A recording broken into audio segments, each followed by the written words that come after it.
Graça e paz em Deus eu vou buscar, sabedoria eu vou ganhar, e por isso aqui estou. Santo Deus só quer me abençoar, o meu pastor vai entregar o que a palavra revelou.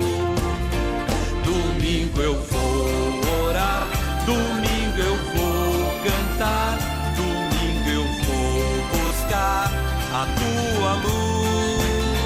Domingo eu vou orar, domingo eu vou cantar, domingo eu vou encontrar a ti, Jesus.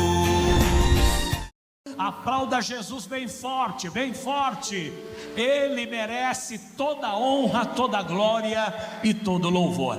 Eu sou Márcio Fatioli, pastor da Igreja Internacional da Graça de Deus. E hoje, para quem nos acompanha ao vivo, é o Santo Jejum da Vitória, que acontece aqui na nossa sede de Bauru, na rua Cussi Júnior, capítulo 325, no centro da nossa cidade. Você está vendo hoje aqui uma fonte de águas vivas, é porque iniciamos nesta semana, neste domingo, a grande campanha do Monte Hermon, aonde o Senhor determina a vida e a bênção para sempre. Então programe-se para estar conosco todos os domingos, 8 da manhã, temos o Santo Jejum da Vitória e a campanha com as águas vivas. Precisa ser curado, liberto, abençoado? Venha receber esta imposição de mãos, esta unção poderosa em nome de Jesus. Vamos para o livro de Efésios 5:25.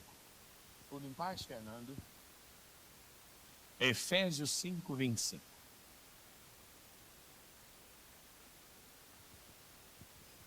Isso. Ô pastor, começamos o trabalho espiritual de casais, não necessariamente, mas aqui é uma referência que a gente vai extrair. Efésios 5:25. Vós maridos, amai a vossa mulher, como também Cristo amou a igreja, e a si mesmo se entregou por ela. Prossigamos. Para a santificar, purificando-a com a lavagem da água pela palavra. Claro, a mensagem para o casamento é clara. O objetivo do apóstolo aqui era tratar sobre a questão do casamento. Mas o que chama a minha atenção, e é o que a gente vai usar como base da nossa pregação, é a parte B. Diz que Cristo se entregou para santificá-la, volta lá. Se entregou por ela, para quê? Volta lá.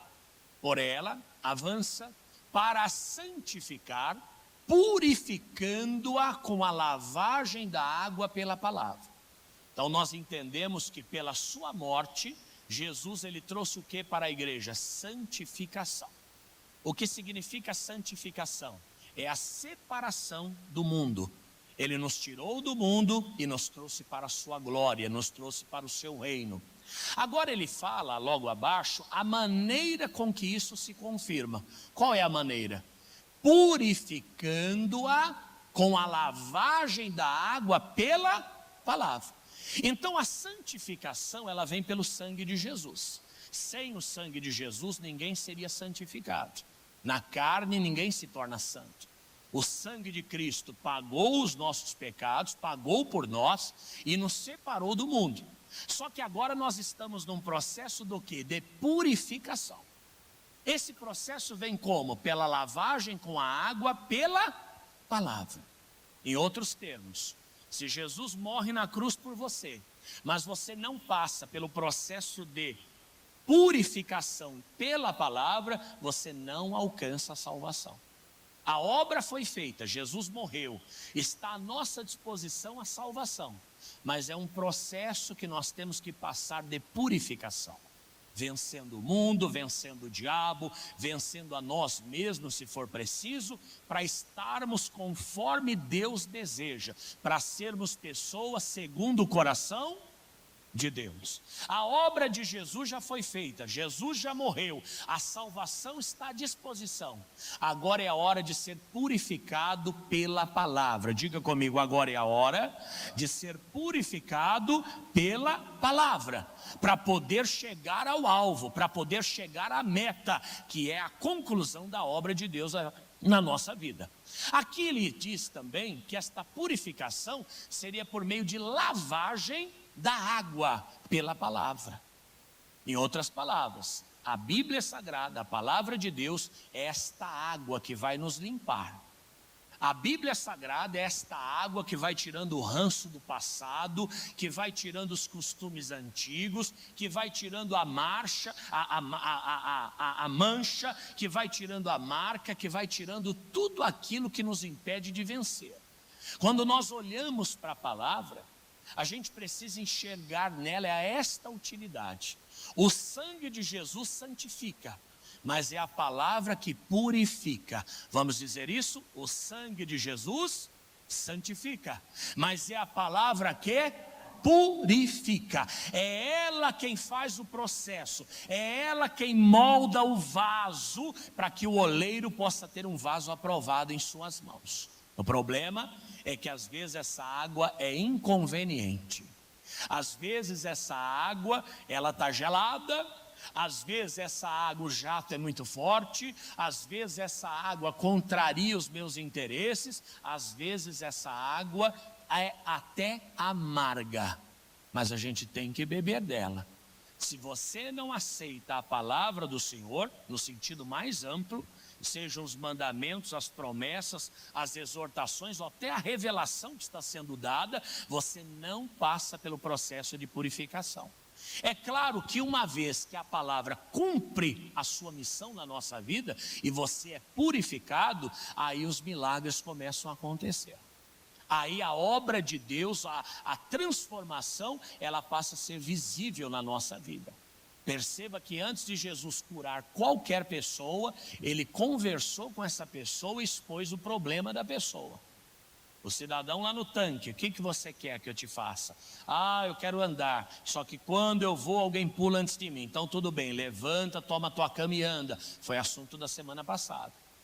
A ordem de Jesus, a palavra de Jesus foi que purificou a vida dele. Ele teve que se levantar, ele teve que tomar a cama daquele chão, e ele teve que andar. Não foi o entendimento da semana passada?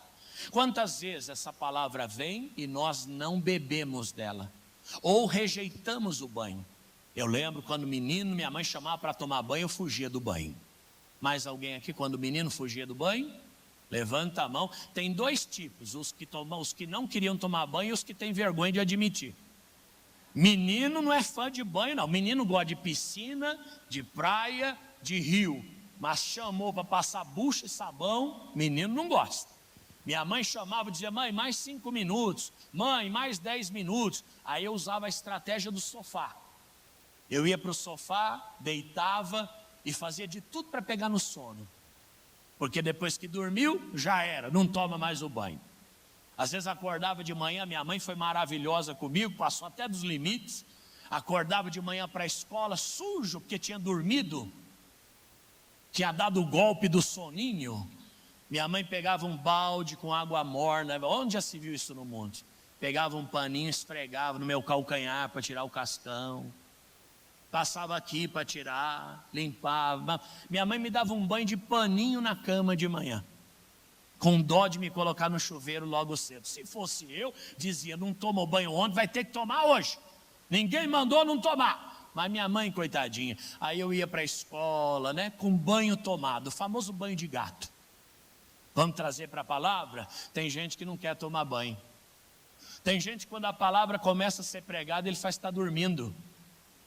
É com todo mundo, é menos com ele. Ele rejeita. Não, porque eu não gosto do que está sendo dito. Não é porque você não gosta que deixa de ser palavra de Deus. Isso aí contraria o que eu penso. Pastor, quando fala desse assunto, eu sinto uma vergonha tremenda. Está na hora de se tomar banho com essa palavra. O sangue de Jesus, ele santifica, ele separa, mas o que purifica é a palavra de Deus. Repita isso para nunca mais esquecer. O sangue santifica, mas é a palavra que purifica. O sangue concretiza a obra, mas é a palavra que faz a gente chegar a essa concretização. Sem palavra de Deus, ninguém é santificado. Sem palavra de Deus, ninguém estará apto a obra nenhuma, a milagre nenhum, a operação nenhuma. Não por acaso, no Antigo Testamento, no livro de Êxodo, capítulo 15, versículo 23, nós vemos esta palavra se cumprir. E de que maneira ela se cumpre? De maneira física, de maneira material. Deixa eu explicar a você. Tudo que no Novo Testamento é espiritual, no Antigo Testamento era material. Por exemplo, hoje nós pegamos uma piscina, um rio, uma praia, um lago e batizamos uma pessoa, não é isso? É um ato espiritual. No Antigo Testamento, eles atravessaram o Mar Vermelho. Segundo a Bíblia Sagrada, eles foram batizados naquele mar. Mas aquilo foi uma obra o quê? Física. Porque o mar de fato se abriu e eles atravessaram triunfantes. Foi uma obra física, material. Hoje não. Hoje eu batizei uma senhora uma vez, ela estava prestes a partir, e eu batizei ela na cama, com uma canequinha d'água. Levantei a cabecinha dela, coloquei uma toalha e com uma canequinha de água, a senhora confirma a sua fé em Jesus Cristo, concorda com os ensinamentos da igreja, batiza-se de livre e espontânea vontade? Sim. Peguei a água, derramei sobre a cabeça dela. Não precisou do Mar Vermelho, não precisou do Rio Jordão, uma canequinha d'água, porque o ato deixou de ser material e passou a ser o quê? Espiritual. Lembra do pão e do suco de uva que Melquisedeque apresentou a Abraão? Sim ou não? Hoje não é mais pão e suco de uva, hoje é o quê? O sangue de Jesus. Deixou de ser material e passou a ser o quê? Espiritual. A palavra de Deus hoje é a água que nós devemos beber. A palavra de Deus hoje é a água que nos banha, que nos limpa. A palavra de Deus hoje é a água que reflete a nossa imagem. Só que esta água, como não podia fugir de regra, a regra, no passado ela não era espiritual, ela era o quê? Material. Eles não tinham o livro, eles não tinham a revelação do livro, então eles viviam aquilo no seu dia a dia. Olha o que aconteceu no Êxodo 15, 23. Então chegaram a Mara, mas não puderam beber as águas de Mara, porque eram o quê? Amargas, por isso chamou seu nome Mara. Você vê que eles estavam saindo da escravidão do Egito, atravessaram o Mar Vermelho, foi aquela festa, Moisés cantou, Miriam dançou. Alguém lembra da musiquinha da Miriam? Como é que era? Algum corinho da Miriam? Deus. Quem mais está puxando aí? De onde está vindo essa voz? Lá atrás. E cantaram igualzinho do lado de cá. Como é que é? Vai, quem sabe canta junto. Miriam.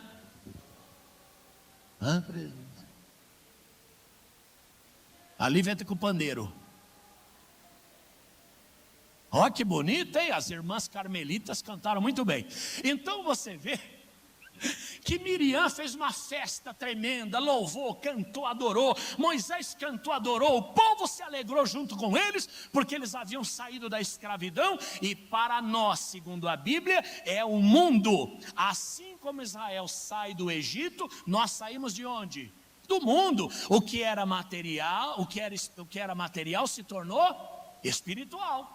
Para eles, o Egito era o mundo, a perdição. Amém? Para nós é o mundo mesmo. Viemos para cá, atravessamos o Mar Vermelho, passamos pelas águas do Senhor. Só que tem um porém.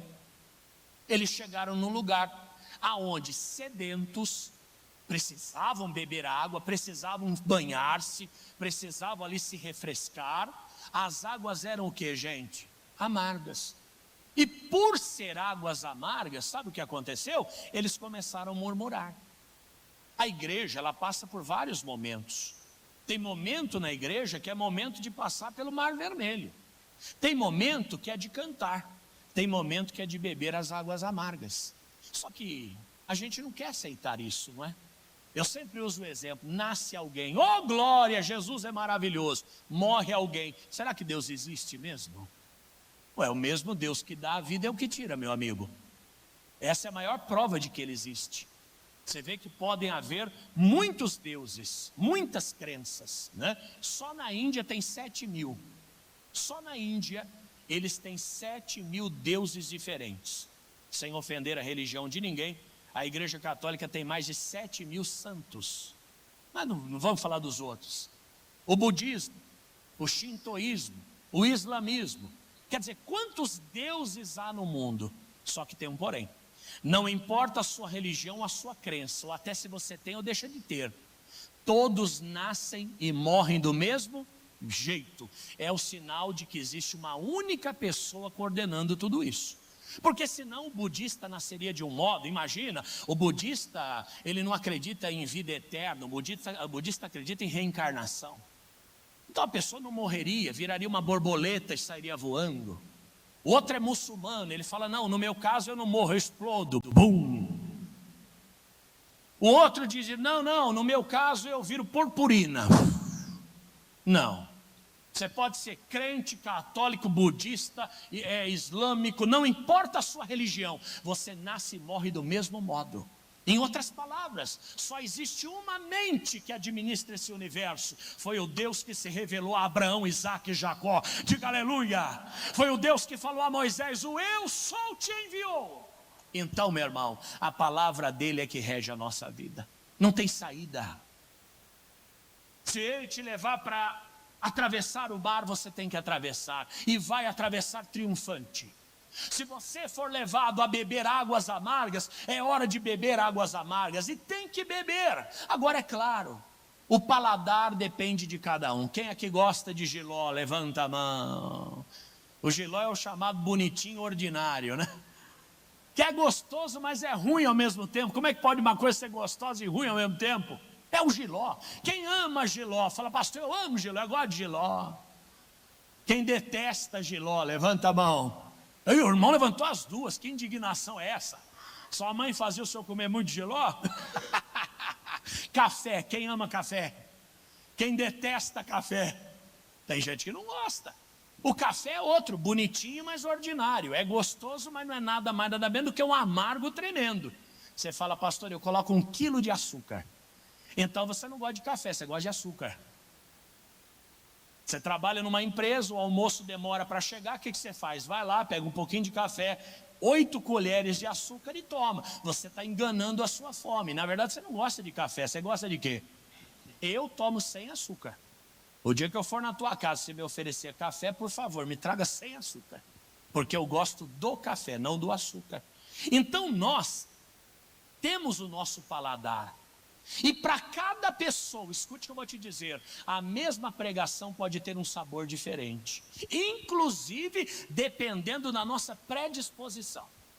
Se você disser, hoje eu vou lá, e a palavra vai falar comigo, a gente pode voltar àquela historinha que o missionário conta, o chinês, o coreano, pastor começa a pregar e diz o quê?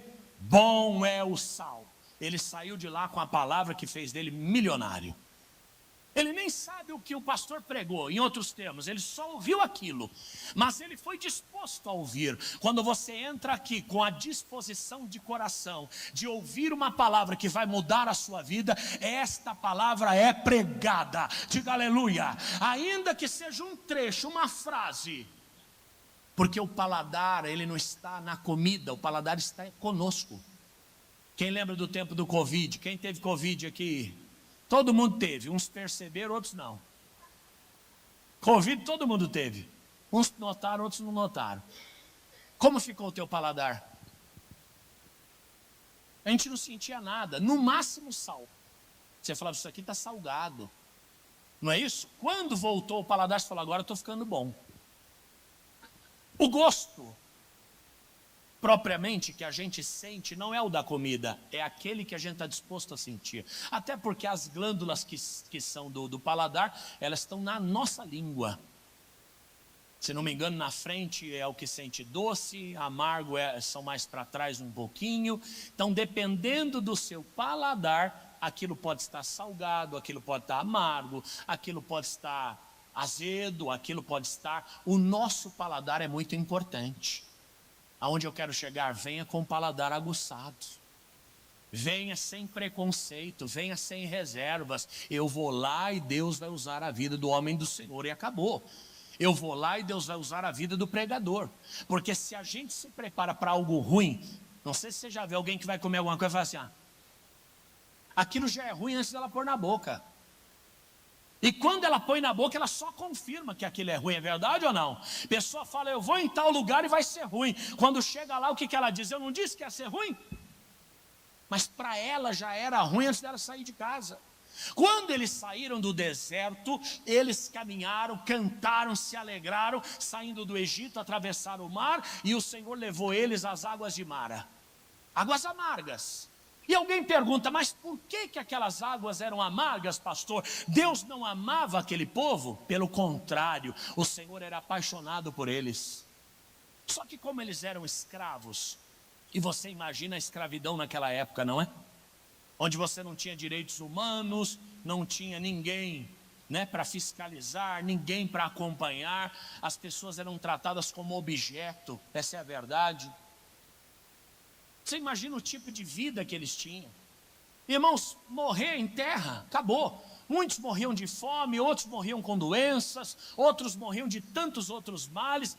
E para os seus donos, aspas, com indignação, era só mais um que ia.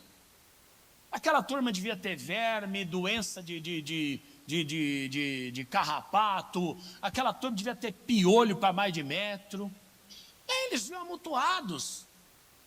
Eles precisavam daquelas águas amargas, sabe por quê? Passados alguns anos, quando a ciência evolui, descobriram que aquelas águas eram amargas porque elas eram medicinais.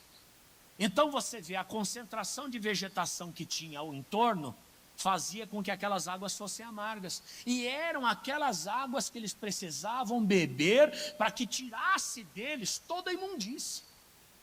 Irmãos, muitas vezes o remédio é amargo. Você fala, pastor, que remédio? O que a gente precisa. Às vezes a gente tem que ser contrariado para ser emendado, para ser corrigido. Às vezes a gente tem que abrir mão até do que a gente gosta para viver e fazer a vontade de Deus, não tem saída. Sai da tua terra e da tua parentela e vai para a terra que eu te mostrarei. Bonita passagem, não é? Viva na prática. Abandone tudo. Você fala, não, tudo bem, eu posso até ir embora, mas eu tenho que vender minha casa primeiro, eu tenho que vender meu terreno, eu tenho que vender meus animais, eu tenho que conversar com a minha mãe, não é assim. Eu tenho parentes. Abraão teve quanto tempo para sair daquela terra? Nós não sabemos, mas foi algo imediato, foi algo pronto, que ele cumpriu prontamente. Tem pessoas que para alcançarem uma nova terra, vão ter que sacrificar alguma coisa. Vão ter que deixar de lado valor, sentimento, até amizades. Como diz o Salmo 91, 1000 cai ao teu lado, 10.000 à tua direita, mas você não é o quê? Não é atingido. Ai, o irmão que vinha comigo não vem mais. O problema é dele. Eu vou prosseguir na presença do Pai.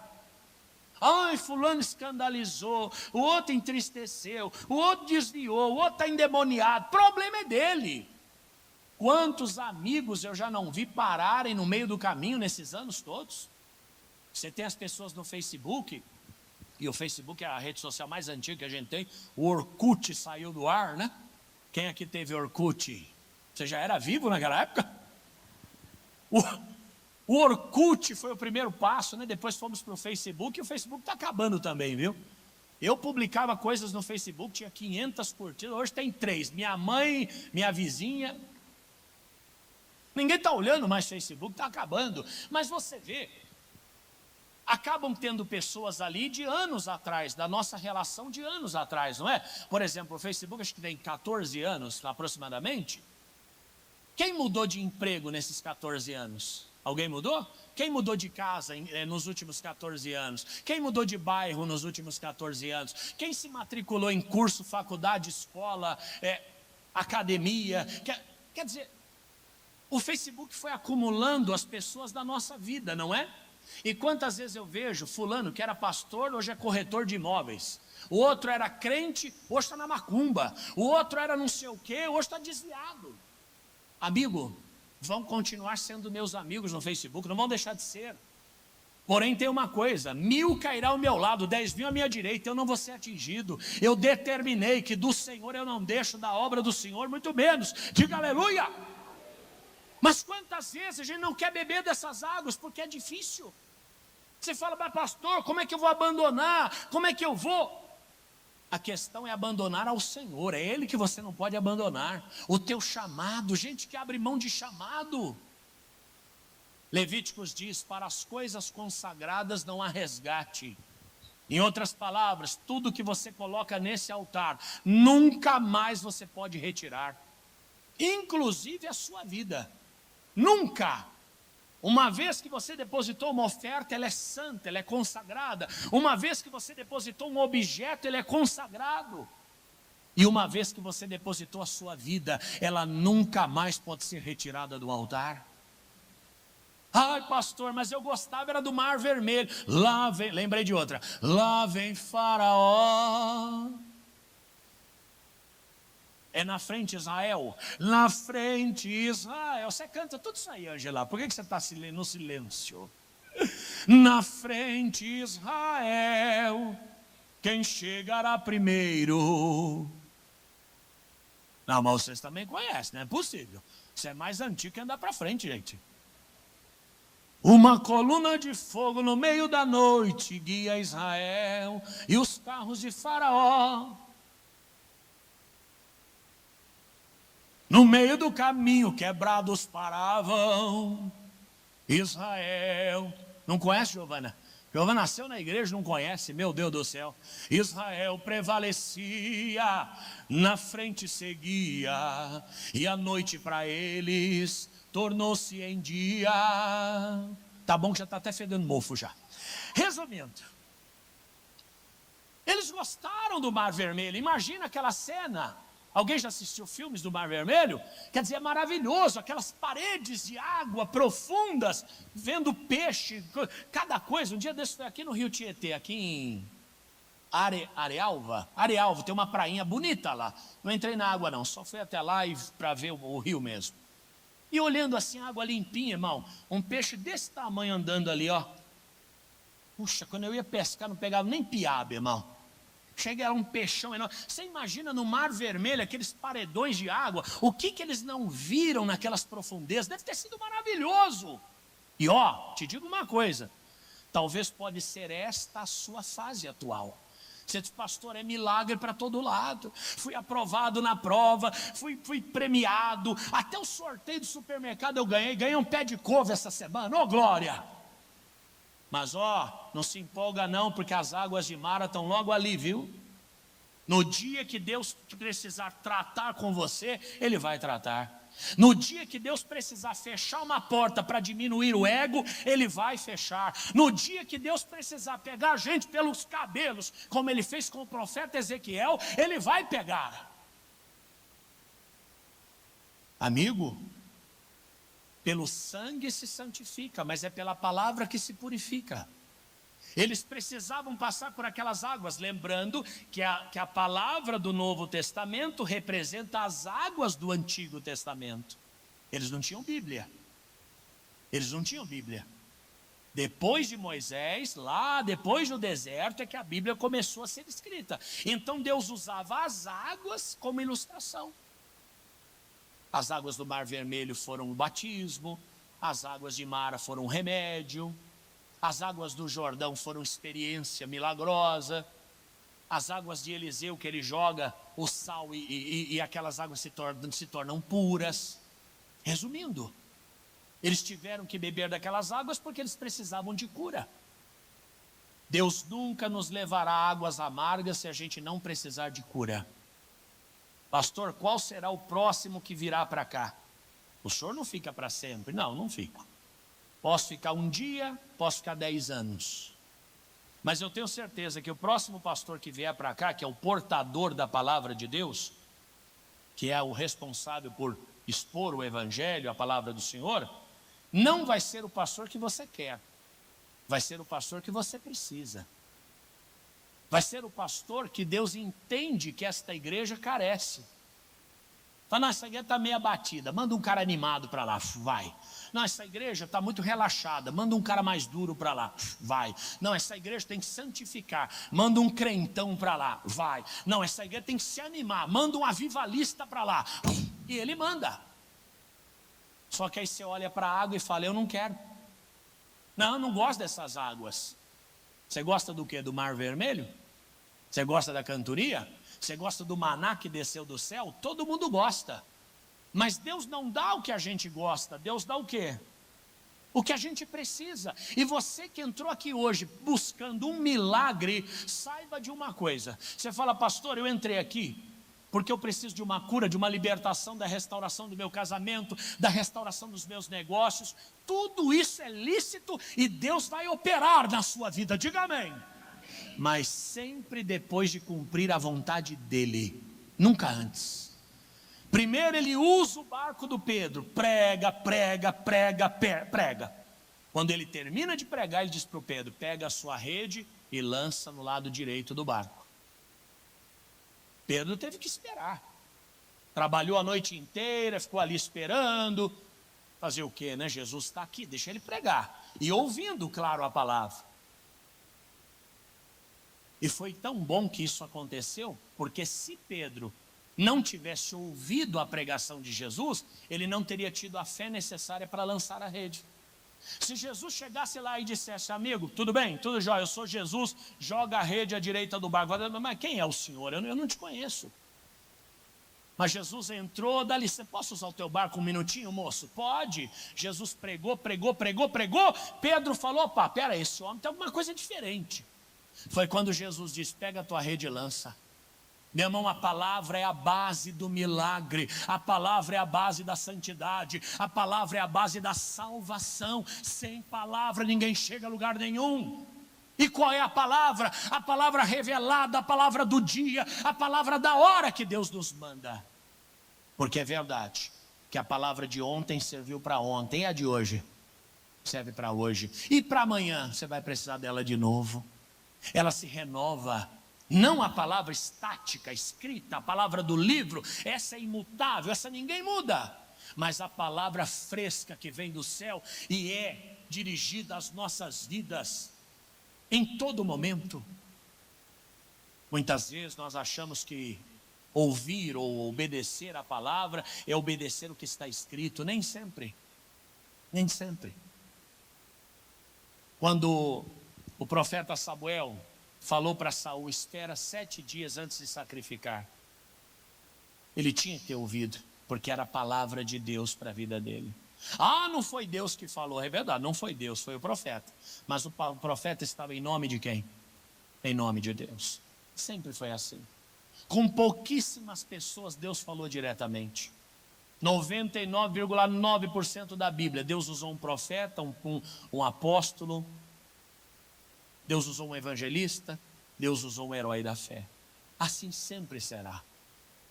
Quando a gente vê esta palavra, que às vezes não agrada, talvez nós estamos passando por esse processo. João 4,13, vamos lá?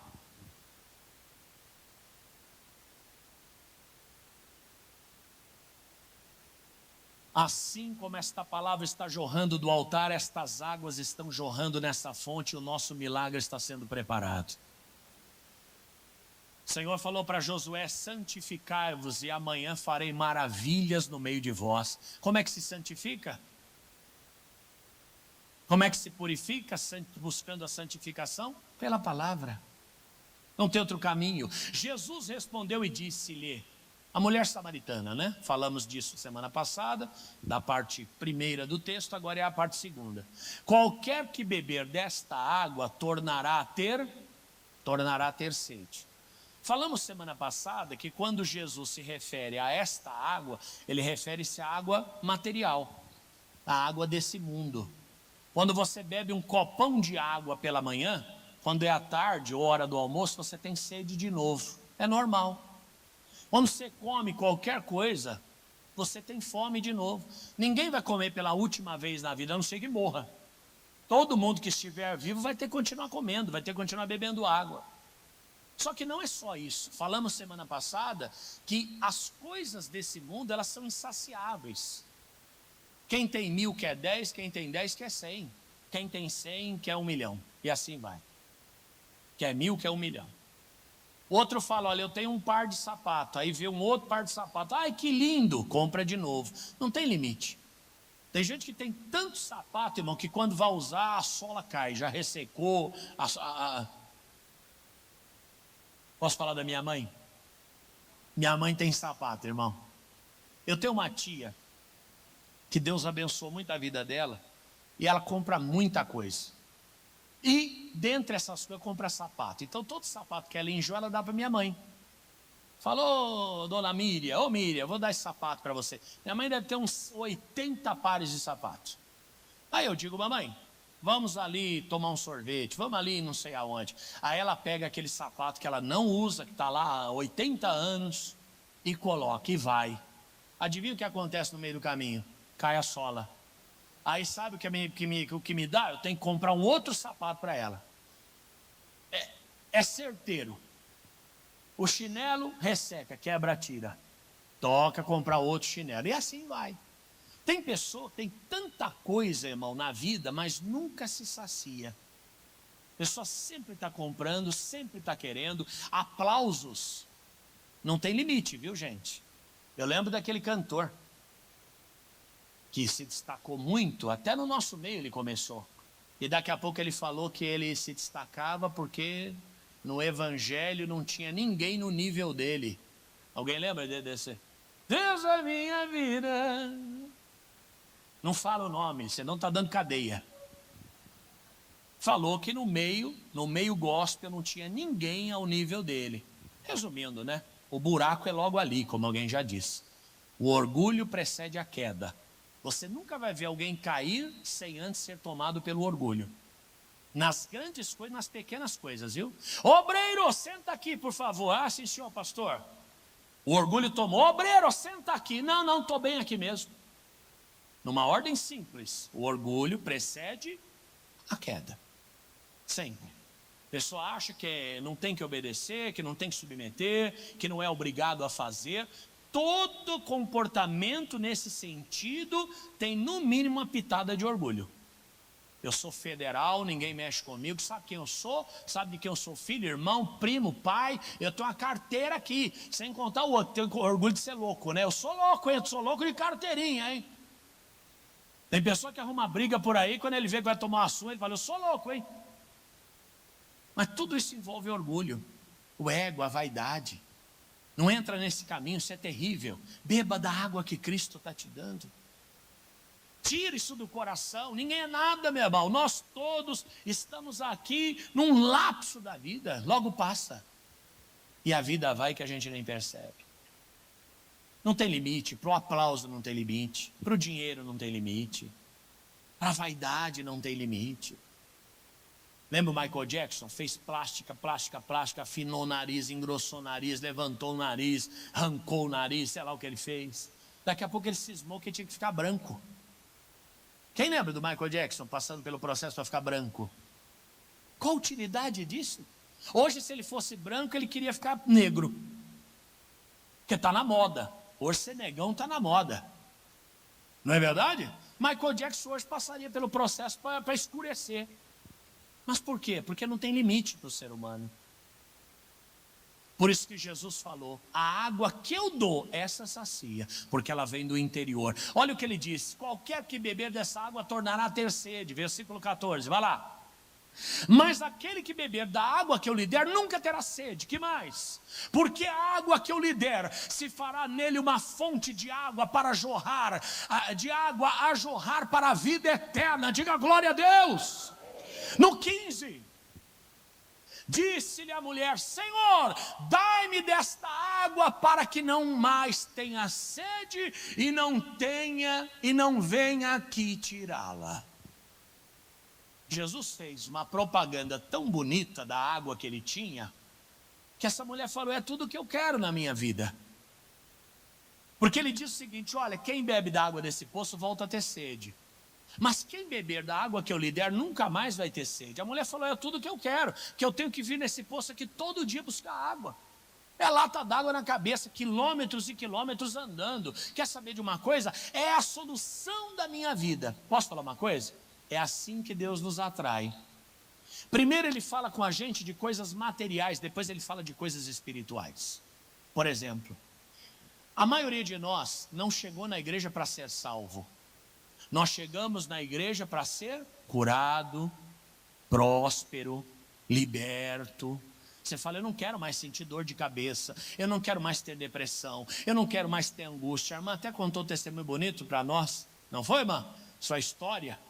Chegou na igreja, no fundo do poço, numa depressão também. Só já foi para a novela da vida real? Tem que marcar para isso, a história é maravilhosa. Ela não chegou aqui dizendo, olha, eu quero ir para o céu. Não, pelo contrário. Ela chegou aqui exatamente para não morrer, porque estava caminhando para a morte. Quer dizer, Jesus atraiu aquela mulher falando da água que ela conhecia. Mas quando ela abriu o coração e disse, olha, então tudo bem, me dá da água que o senhor tem.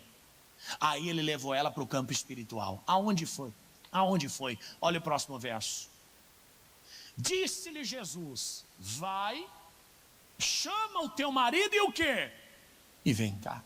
O que marido tem a ver com água, pastor? Tudo.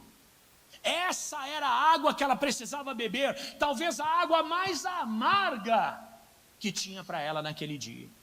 Porque Jesus tocou exatamente no ponto mais sensível da sua vida. Uma vez uma pessoa me contou, falou, pastor, fulano de tal falou que não obedece pastor nenhum, se for preciso vai para o pau mesmo. Eu perguntei, ainda está vivo ou já foi para o inferno? Porque se não se arrepender, só tem dois caminhos. Ou arrepende, ou vai para o inferno. Quem resiste à autoridade, resiste a quem? Resiste a Deus. O povo de Israel andava na direção de Moisés. Quando Moisés mandava parar, ele tinha que parar. Tinha que parar. O apóstolo Paulo mandou carta para Coríntios. Falou, a partir de hoje, quem quiser comer, que come em casa. Era o pastor daquela igreja. Não era Jesus, não era Deus, era um homem, como eu, você, como qualquer um aqui. Mas ele colocou ordem na casa. Em outras palavras, em outros termos, ele deu àquela igreja a água que eles precisavam beber. Porque a igreja de Corinto estava de ponta cabeça. Precisava ser organizada, precisava ser reestruturada. Era um ponto, como se fala, nevrálgico. Quando é de nervo, a coisa sensível do negócio. Me ajuda, irmão, deixa eu passar vergonha sozinho, não, poxa. Como seria? Nevrálgico, nefrálgico. Tá que nem um pastor que queria enriquecer o vocabulário, conta o pastor Jaime, e ele fez uma oração, Senhor, me faça um suíno na fé. Eu não sabia o que era um suíno. Me faça um suíno na fé. Vá lá, Fernando, reverendo Fernando. Oi. Nevrálgico, obrigado, paixão. Era o ponto nevrálgico da vida dela. Não vou falar mais essa palavra também não, só de raiva. Era o ponto sensível da vida dela. Jesus podia ter falado de qualquer outro assunto. Mulher, traga o seu cartão do Bolsa Família. Quer dizer, está aqui. Mulher, traga a sua certidão de nascimento. Está aqui. Mulher, eu quero o seu extrato do SPC Serasa. Está aqui. Ô mulher, o seu documento do carro, o IPVA 2025. Está aqui. Jesus falou, chama teu marido. Ela falou, lascou. Era exatamente o que ela não tinha. Exatamente as águas que ela precisava beber. Sabe por quê? Jesus não queria matar. Jesus não queria matar aquela mulher. Ele queria salvar aquela mulher. Quando nós somos medicados, o médico não quer nos matar. O que o médico quer? Salvar a nossa vida. E às vezes dói. Minha mãe dizia, vamos lá no mercadinho perto do posto de saúde. Eu já dizia, é uma cilada, Bino. Eu já sabia, irmão. E tinha aquela carteirinha de vacina antiga, lembra o livrinho? Acho que eu nem tenho mais livrinho. Ainda tem o livrinho, faz tantos anos, né, irmão? Mamãe pegava o livrinho da vacina e falava, vamos lá no mercadinho que fica do lado do posto. Eu sabia, era rola, irmão. Chegava lá, eu estava na fila só esperando a hora da fuga. Quando vinha, meu irmão, e eu cheguei a fugir mesmo. Teve uma vez que eu saí correndo no posto de saúde. Minha mãe me pegou lá de fora já. Mas minha mãe não queria me matar. O que minha mãe queria? Queria me salvar. Irmão, não adianta nós acharmos que a solução da nossa vida vai vir sem antes nós passarmos pelo banho da palavra, sem antes bebermos das águas da palavra. Não existe. Existe paliativo. Existe até um alívio. A pessoa fala, olha, cheguei aqui na igreja, sentei, respirei, até a dor de cabeça passou. Mas é lógico, a pessoa vem num sol quente tremendo, numa caminhada, pressão 28 por 17. Entra aqui, um ambiente refrigerado, né? Um ambiente climatizado. Silêncio. Senta. É lógico que os batimentos cardíacos vão diminuir, não é isso? A pulsação vai diminuir e a dor de cabeça vai aumentar. Vai aumentar não, a dor de cabeça vai diminuir. Foi um milagre? Não, não foi um milagre. É natural. É natural. A pessoa... Agora, é claro, tem dor que desaparece na hora. Na hora da oração, a pessoa entrou passando mal, aquela coisa ruim, passou. É milagre, é operação de Deus. Mas o simples fato da pessoa entrar num lugar onde tenha paz, tranquilidade e descanso, já vai diminuir qualquer sensação ruim. Tem pessoa que só quer isso. Não, pastor, eu venho na igreja, eu sinto uma paz. Não, eu venho na igreja, sabe? Eu sinto uma alegria. É natural. Você entra aqui, louvor, povo dançando, cantando. É claro que você vai se alegrar. Mas posso ser franco? Não é a solução da tua vida. A solução da tua vida é beber as águas amargas. A solução da tua vida é tomar o remédio que tem que ser tomado. Só que às vezes a gente não percebe. Aquela mulher, ela não fugiu de Jesus em nenhum minuto, ela foi dando corda. Não, bacana, e você é homem, judeu, fala comigo e tal. Jesus falou, se você soubesse a água que eu tenho para você, você pediria, e eu mudaria a sua vida. Então tá bom, me dá da água. Jesus foi, pau! Naquela hora ela percebeu que ela estava num ambiente diferente. Tanto é que ela respondeu assim, versículo 17. A mulher respondeu e disse, não tenho marido. Disse-lhe Jesus, disseste bem, não tenho marido. Por quê? Tiveste 5 maridos, e o que agora tens não é o teu marido. Isso disseste com verdade.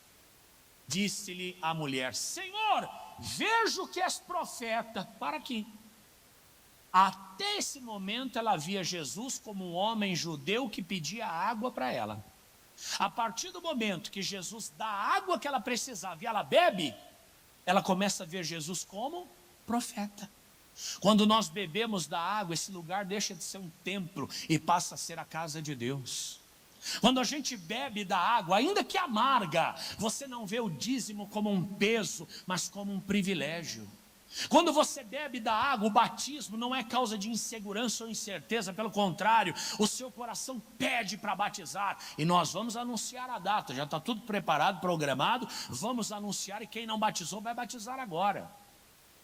Você que bebe da água, Jesus te deu, você passa a ver a quarta-feira como um privilégio, uma oportunidade de levar para a tua família uma bênção que o dinheiro não compra. Mas enquanto não beber da água, eu sou um pedaço de pau. Eu sou uma pedra. Eu não admito que eu tenho servido a Deus de qualquer maneira. Eu não admito que eu tenho que mudar minha maneira, que eu tenho que ver as coisas de outro modo. Eu não admito que eu já tive 5 maridos e o que eu tenho não é meu. Mas depois da água, aí a coisa começa a mudar. Lembrando que o sangue de Jesus santifica, mas o que purifica é a palavra. O que é a palavra? É quando você tira do abstrato e traz para o concreto. Quando você tira de um livro de milhares de capítulos e versículos e você aplica na vida de uma pessoa, seja na minha, na sua, de qualquer outra. Beber da água é trazer a Bíblia para a minha vida. Beber da água é aceitar a palavra do Senhor do jeito que ela é. Beber da água é olhar no espelho, porque os antigos eles só conseguiam ver a sua própria face no espelho das águas. Não existia espelho como a gente conhece hoje. A única forma da pessoa conhecer o seu próprio rosto era olhando para as águas. Quando você olha para a palavra com o coração aberto, ela se torna um espelho na tua vida. E você consegue se enxergar. Você fala, quem sou eu? Para onde eu estou caminhando? O que eu estou vivendo? O que eu tenho feito? Como eu tenho feito? Meu irmão, eu tenho certeza de uma coisa. Esses 7 domingos que nós passaremos por aqui serão domingos de santificação. Serão domingos de preparação para o grande milagre de Deus na nossa vida. Antes de todo milagre, Jesus convocou para a santificação. Antes de toda obra, Jesus purificou. Antes do fogo veio o reparo do altar. E se a gente reparar o altar, o fogo vai cair nesse lugar, diga aleluia. E quem sabe esse fogo já não começa caindo hoje. Quem sabe esse avivamento já não começa caindo hoje. Quem sabe essa obra já não é feita hoje em nossas vidas. Mas só cai fogo onde tem altar reparado, meu irmão. Só cai fogo aonde se bebe a água, ainda que amarga. Que triste, né? Alguém olhar e falar, eu quero, me dá da água que você tem. Então tá bom, chama o teu marido. Não, mas eu não tenho. Puxa, tinha tanta coisa para Jesus falar com ela. Às vezes a gente cria uma expectativa tão errada, né? Às vezes vamos atrás do evangelho do receba, receba, receba. Agora é outro, né? Agora é o você tem, você pode, você faz. Você é o centro das atenções. Além de você não há mais ninguém. Você é único, exclusivo. Você é tudo e não precisa de mais nada. Esse é o evangelho da atualidade. Onde pastor deixou de ser pastor, passou a ser pai. Eu morro de medo disso. Morro de medo. Porque a gente sabe que pai não é parcial. Pai é imparcial. Não é isso? Bateram no meu filho. E ainda mais os pais da atualidade. Por favor, sem generalizar, mas antigamente o filho era preso. E o pai vinha. Ô pai, seu filho foi pego aqui, ó, andando aí em alta velocidade, sem documento. O pai dava uma surra no filho. Hoje o filho é preso, o pai quer bater no policial. Eu tenho medo quando substituem a posição de pastor por pai. Principalmente nos termos atuais. Porque o pai não é imparcial, o pai é parcial. O pai sempre julga com amor, no sentido tendencioso. O pai olha para o filho e fala, ô filho feio, meu Deus do céu. Mas se alguém falar, seu filho é feio, fala, não chama meu filho de feio não. Porque o pai é assim, é verdade ou não? É claro que temos que ter o amor. Mas o amor pastoral, não o amor paternal. Quem tem o amor paternal é Deus. O amor pastoral é aquele que executa as obras do Senhor. É aquele que executa as obras do Pai. Beba das águas. Deixa Deus te ajudar, deixa Deus te abençoar. E milagres acontecerão. Vamos aplaudir a Ele. Glória a Deus! Coloque-se de pé, por gentileza, põe a sua mão sobre o coração. E eu quero que você agora prepare-se para o grande momento onde a sua vitória vai ser confirmada. Você que está em casa, eu te abençoo e te convido para o próximo domingo receber estas águas que farão toda a diferença na sua vida. Primeiro, as águas espirituais, que são a palavra de Deus. E segundo, as águas materiais do Monte Hermon, que representam o milagre que está chegando sobre a sua vida. Que Deus te abençoe, até a próxima oportunidade. Em o nome de Jesus, em o nome de Jesus, você triunfará.